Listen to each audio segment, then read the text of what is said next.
Good morning all, this is Abhay Agarwal. करते हैं question number 25 solve, chapter number 17 की exercise का। तो सवाल में क्या है भाई, देखो, वाइट कोहेरेंट लाइट मतलब वाइट लाइट है, सॉरी वाइट नहीं, हाँ मतलब white light in the sense उसमें पूरा 400 से लेकर 700 नैनोमीटर तक की लाइट जो है प्रेजेंट है। ठीक है,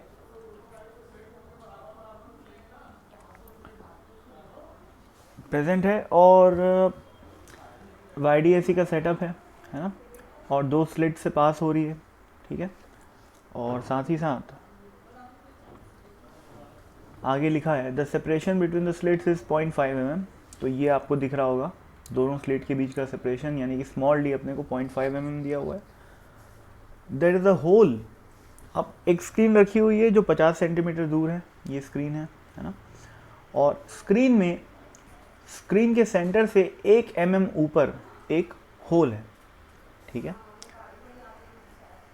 और विच वेवलेंथ, क्वेश्चन में क्या पूछा है, पार्ट ए में पूछा है कि which wavelength will be absent in the light coming from the whole.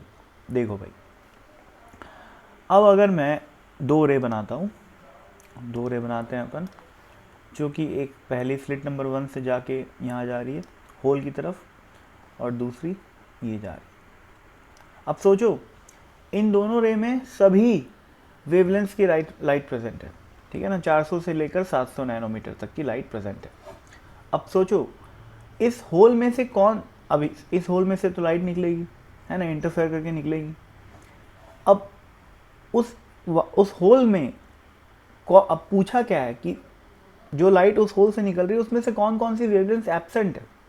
तो भाई एब्सेंट कौन कौन सी वेवलेंथ रहेगी, जिनका वहाँ पर यानी कि सेंटर से 1 mm ऊपर मिनिमा बनेगा। ठीक है ना, तो इस होल को अगर मैं H नाम दे देता हूँ, इस होल को मैं H नाम दे देता हूँ। ठीक है, H पॉइंट।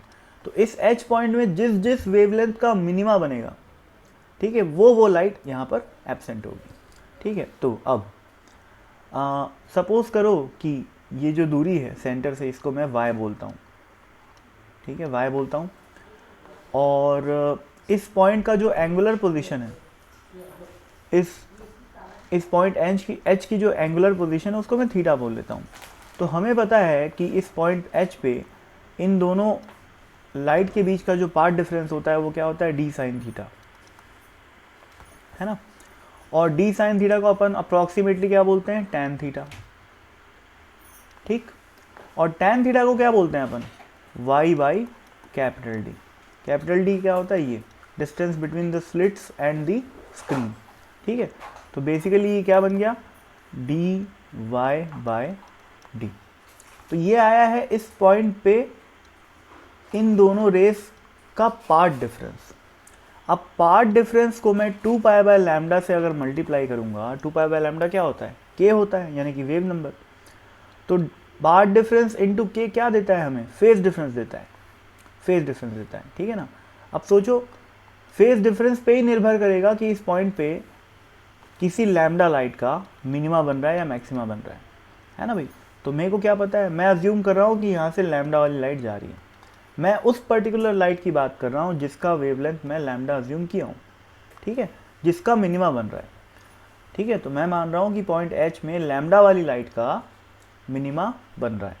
तो सोचो, ये जो फेज डिफरेंस है वो किसके बराबर होना चाहिए, ये 2n+1 पाई के बराबर होना चाहिए। क्योंकि किसी पॉइंट पे अगर इंटरफेरेंस हो रहा है और वहाँ पर मिनिमा बनाना है, तो जो फेज डिफरेंस है वो ऑड मल्टीपल ऑफ पाई होना चाहिए। पाई, 3 पाई, 4 पाई, 5 पाई, 7 पाई, 9 पाई, ऐसा होना चाहिए। ठीक है, तो इससे मैं लैम्डा की वैल्यू सॉल्व करने का ट्राई करता हूँ। देखो, पाई और पाई तो कट जाएगा, है ना, और लैम्डा की जो इक्वेशन बन के आएगी वो आएगी d/d into Y upon 2n+1, और ऊपर एक 2 भी है। ठीक, अब देखो भाई, n की जो वैल्यू है, सबसे पहली वैल्यू क्या हो सकती है, मिनिमा की बात कर रहा हूँ, ध्यान रखना। तो n की वैल्यू स्टार्ट का 2n+1 की वैल्यू कहाँ से स्टार्ट होएगी, पाई से, फिर 3 पाई, फिर 5 पाई। तो पाए लाने के लिए एन की वैल्यू क्या रखनी पड़ेगी, 0 रखनी पड़ेगी, ठीक है।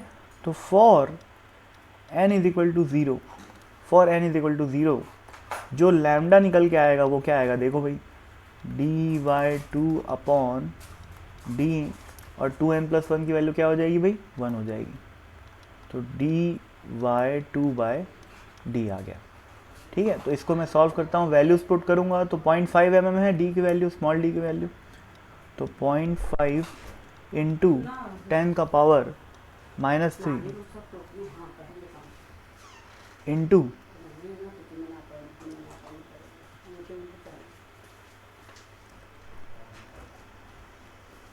सॉरी फॉर द डिस्टर्बेंस, हाँ, तो 0.5 इंटू 10⁻³ इंटू y की वैल्यू देखो कितनी है भाई यहाँ पर, 1 mm, तो 1 इंटू 10⁻³ है ना, into 2 divided by capital D कितना है भाई, 50 सेंटीमीटर है। 50 सेंटीमीटर मतलब 50 इंटू 10⁻²।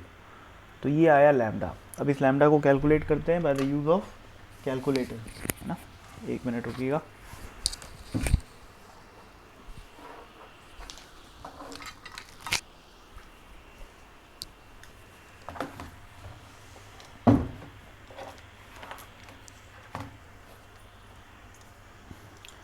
तो अगर मैं कैलकुलेटर से इस इक्वेशन को सॉल्व करता हूँ तो आंसर क्या आता है देखते हैं, है ना। 0.5 into 0.001 into 0.001 into 2 divided by 50 divided by 0.01, है ना। तो ये आ रहा है अपना, ये आ रहा है 0.00002, है ना। तो इसको मैं क्या बोल सकता हूँ, 2 इंटू 10 टू दी पावर, देखो भाई 1 2 3 4 5 6, तो -6 आ जाएगा ये, है ना। तो ये क्या आएगा, 2000 नैनोमीटर।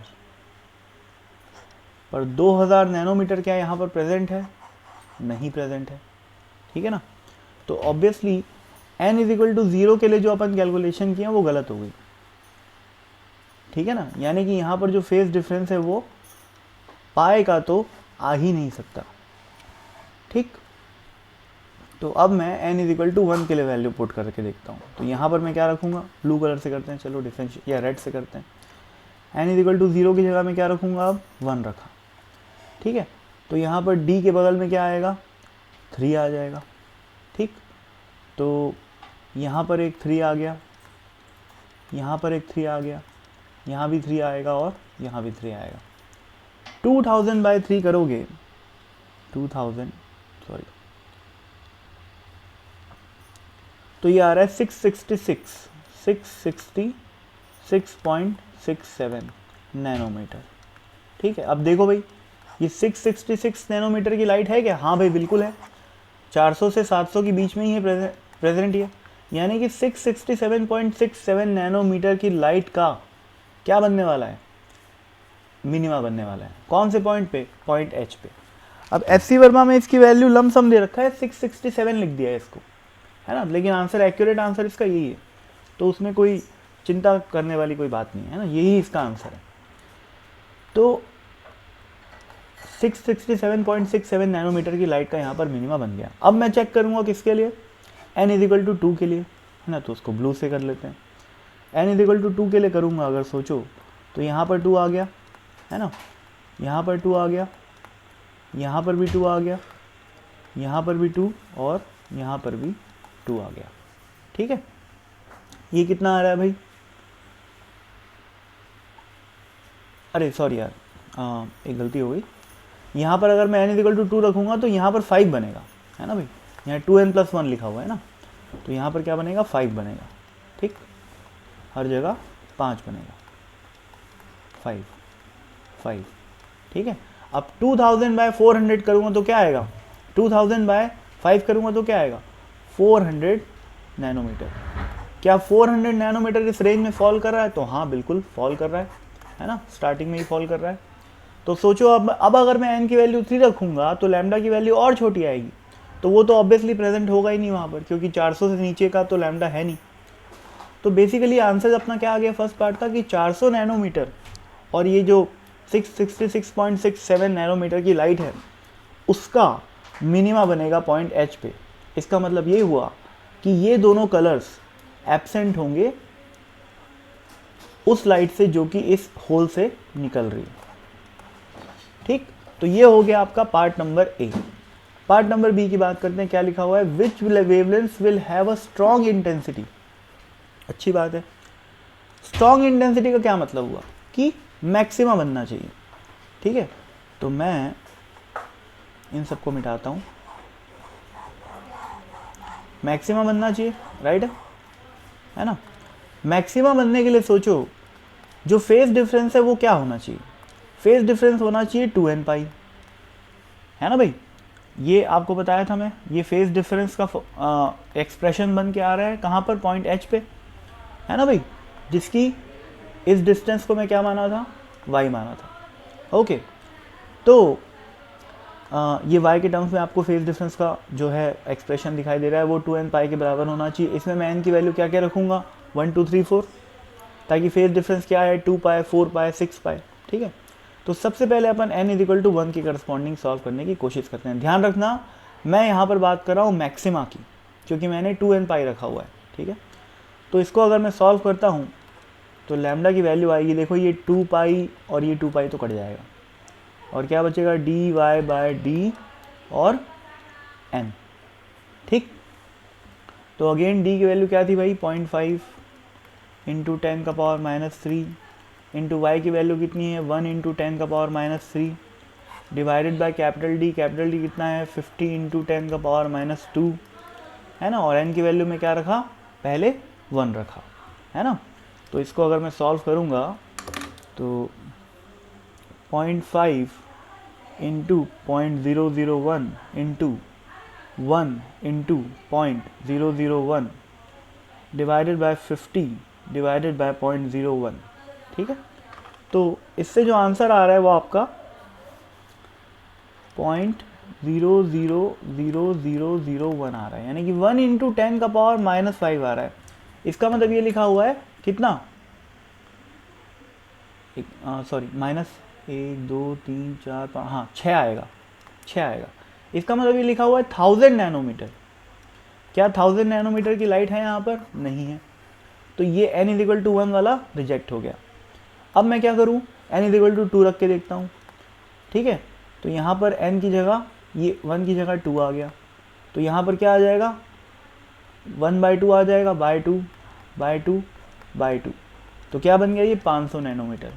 ठीक है, क्या 500 नैनोमीटर की लाइट है, हाँ भाई है भाई। तो 500 नैनोमीटर वाली लाइट के करस्पॉन्डिंग क्या बनेगा, मैक्सिमा बनेगा, यानी कि 500 नैनोमीटर वाली लाइट का स्ट्रॉन्ग प्रेजेंस होगा यहाँ पर जो इस होल से लाइट निकल रही है। ठीक है, तो 500 नैनोमीटर वाली लाइट की जो इंटेंसिटी है वो काफ़ी स्ट्रॉन्ग होगी। अब आप इसमें n=3 रख के देख लो भाई, ये 3 कर लो, 3 कर लो, 3 कर लो, 3 कर लो, तो 1000/3 करोगे तो क्या आएगा, 333 के आसपास आएगा। और 333 डेफिनेटली यहाँ पर प्रेजेंट नहीं है। ठीक है ना, 400 से लेकर 700 नैनोमीटर जो कि वाइट लाइट जो अपन यूज़ कर रहे हैं यहाँ से जो आ रही है वो प्रेजेंट ही नहीं है, तो उसके मैक्सिमम मिनिमम बनने का तो सवाल ही नहीं उठता। तो एच पॉइंट पे मैक्सिमम इंटेंसिटी यानी कि मैक्सिमा सिर्फ और सिर्फ एक ही वेवलेंथ वाली लाइट का बन रहा है, वो वेवलेंथ कौन सी है, 500। ठीक है, तो सेकेंड पार्ट यानी कि बी पार्ट का आंसर क्या हो गया, 500। और अब आप सोच रहे होगे सर इतनी सारी कैलकुलेशन कौन करेगा, तो भाई करनी पड़ेगी, है ना। इसमें हिट एंड ट्रायल यूज़ करना पड़ेगा, थोड़ा कॉमन सेंस यूज़ करना पड़ेगा। और वैसे भी जैसे ही आप एक सॉल्व कर लोगे, जैसे पहले अपन सबसे पहला आंसर अपना आया था 667, है ना, उसके बाद आपको अंदाज़ा लग जाता है हाँ भाई ये रेंज आ रही है। सेकेंड पार्ट सॉल्व किया तो आ गया 400, तो क्या हमें पार्ट ए में 2 वैल्यू से ऊपर रखने की ज़रूरत ही नहीं पड़ी, है ना भाई। तो इस टाइप से अपने को प्रोसीड करना है और there is no alternative to this except keeping the values of n=1 2 3 4 for maxima as well as minima.